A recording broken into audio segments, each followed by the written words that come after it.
שלום, שמי הדס, ואני תכף אדגים בפניכם פרוטוקול טיפולי שמבוסס על רפואה סינית לטיפול בתסמינים של שוק, סטרס, בימים רגילים ובמצבי קיצון, כמו מה שאנחנו חווים בימים האלה. הפרוטוקול הזה, חשוב לי לציין שהוא נבנה בעצם סביב אסון מגדלי התאומים בארצות הברית. אחר כך זה התרחב, ובעצם ראינו שזה משהו שמאוד קל ללמד אותו וקל ללמוד אותו, ולא צריך אביזרים, וכל מה שצריך זה זוג ידיים, ואפשר לעשות את זה למישהו אחר, אפשר לעשות את זה לעצמך, וזה מה שאני הולכת ללמד אתכם היום. אז כמה עקרונות פשוטים שחשוב להבין. אנחנו עובדים עם קצות האצבעות, 2 אצבעות או יותר, אצבעות מעוגלות ולא ישרות. אנחנו לוחצים ברכות, לא צריך ללחוץ חזק, לא מניעים, לא עושים תנועות, פשוט לוחצים. לחץ עד שאנחנו מרגישים איזושהי התנגדות מהרקמה ושוהים במקום לפרק זמן של בחצי דקה עד דקה. את כל הרצף שאני עכשיו אראה לכם, שאני עכשיו אדגים לכם, אפשר לעשות או בשכיבה או בישיבה, ואני היום אדגים אותו בישיבה. אז התנוחה הראשונה שלנו, אנחנו בעצם מתכופפים אל כפות הרגליים, ואנחנו מותחים את כל החלק האחורי.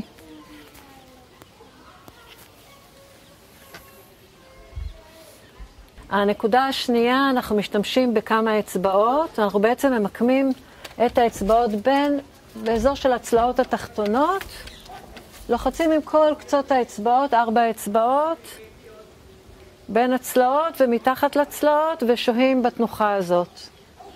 כמו שאמרתי, בין חצי דקה, אפשר כמה שרוצים, בין 10 שניות לדקה.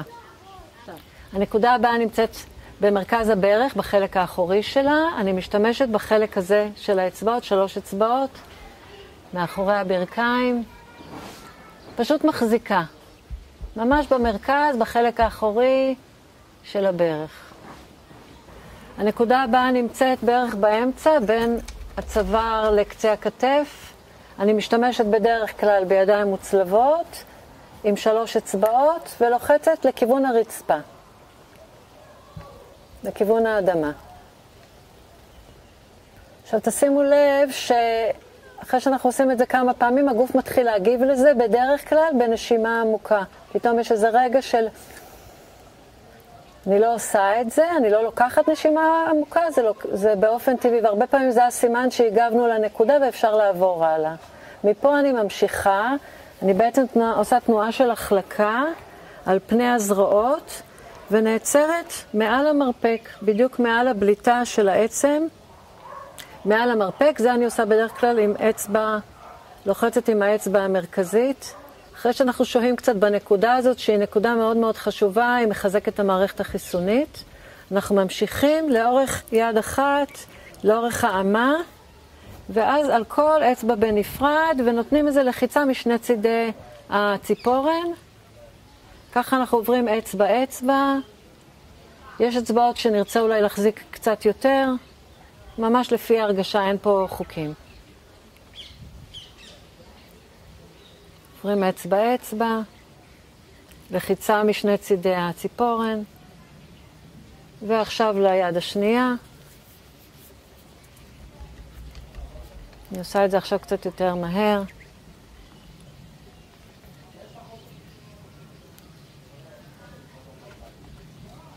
אנחנו עוברים לראש ולצוואר. אנחנו עכשיו נשתמש בקצות האצבעות שלנו כמו מסרק, ואני אדגים. אנחנו הולכים לתחתית הצוואר, באזור הזה, כמה נמוך שאתם מצליחים להגיע, ועוברים משני צידי הצוואר, משני צידי עמוד השדרה, כלפי מעלה, אל אזור הקודקוד, ומסיימים את זה ככה תנועות כאלה של סירוק של המצח מהאמצע לצדדים. אני אדגים את זה שוב. מתחתית הצוואר, משני צידי עמוד השדרה לכיוון הקודקוד, משני צידי המצח מהמרכז לכיוון הצדדים. הנקודה הבאה היא בחלק הקדמי של הגוף, בעצם מתחת לעצם הבריח, בערך באמצע הדרך, מפה לפה, משהו פה, בערך באמצע, ושוב, לא חייבים שזה יהיה ממש מדויק. אני משתמשת באצבעות המעוגלות, לוחצת לכיוון הנקודה וחושבת כלפי מטה. זה משהו שמאוד מאוד עוזר לקרקוע הנקודה הזאת.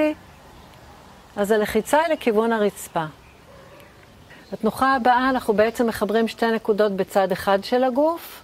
נקודה אחת נמצאת במרכז בית השחי, ונקודה אחת נמצאת פה, מתחת לאצבע הקטנה, שורש כף היד, טיפה בצד. והאופן שבו אנחנו עושים את זה, משתמשים באגודל ובאצבע הקטנה. אגודל במרכז בית השחי, האצבע הקטנה בצד של השורש כף היד, בצורה כזאת. בעדינות. מרכז בית השחי זה כמו מאחורי הברכיים, יש שם הרבה כלי דם, בלוטות לימפה, לא צריך ללחוץ חזק, בעדינות. תשימו לב לנשימה, אם תבוא נשימה עמוקה זה טוב, זה הסימן שלכם שאפשר לעבור לצד השני. נקודה הבאה, אנחנו פשוט בעדינות מניחים כף יד על כף יד על הלב, מרכז הלב.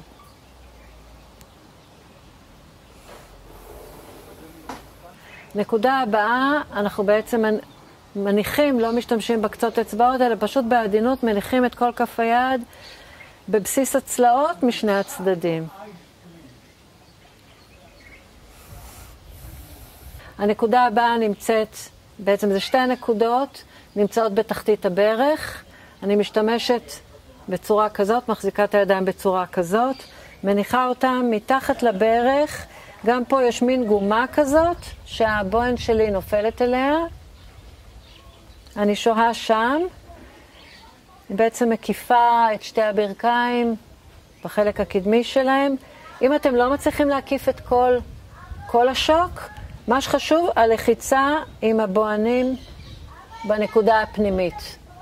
למי שלא מגיע לנקודה החיצונית זה בסדר, הנקודה הפנימית חשובה יותר.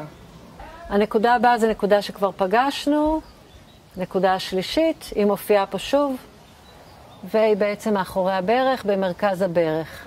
התנוחה הבאה, אנחנו בעצם תופסים את כל קצות האצבעות, מושכים טיפה כלפי מעלה, מחזיקים. התנוחה הבאה, משהו שכבר עשינו קודם, ראש צוואר, אנחנו עם קצות האצבעות, אני מדגימה את זה שוב, וזה מופיע פה שוב. מגרפים מלמטה, מתחתית הצוואר, לכיוון הקודקוד, ומחליקים על המצח מהאמצע לכיוון הצדדים. שתי הנקודות הבאות, אם שמתם לב, אנחנו תמיד מחברים שתי נקודות. שתי הנקודות הבאות, נקודה אחת נמצאת במרכז הקודקוד, תכף אני אסביר איך מוצאים אותה, ונקודה אחת בעצם הזנב, ואנחנו בעצם נחבר את שתי הנקודות. איך מוצאים אותן? הנקודה על הקודקוד, אנחנו בעצם מהאוזניים עולים כלפי מעלה, איפה שהאצבעות נפגשות, זו הנקודה, נקודת הקודקוד, ללחוץ בעדינות, לא ללחוץ חזק. הנקודה השנייה, עצם הזנב, זה הקצה של עמוד השדרה, אנחנו מחזיקים בצורה כזאת, שתי הנקודות. הפרוטוקול מסתיים כמו שהוא התחיל, בכיפוף שלנו קדימה, לכיוון הכפות רגליים. וכאן סיימנו. תודה רבה.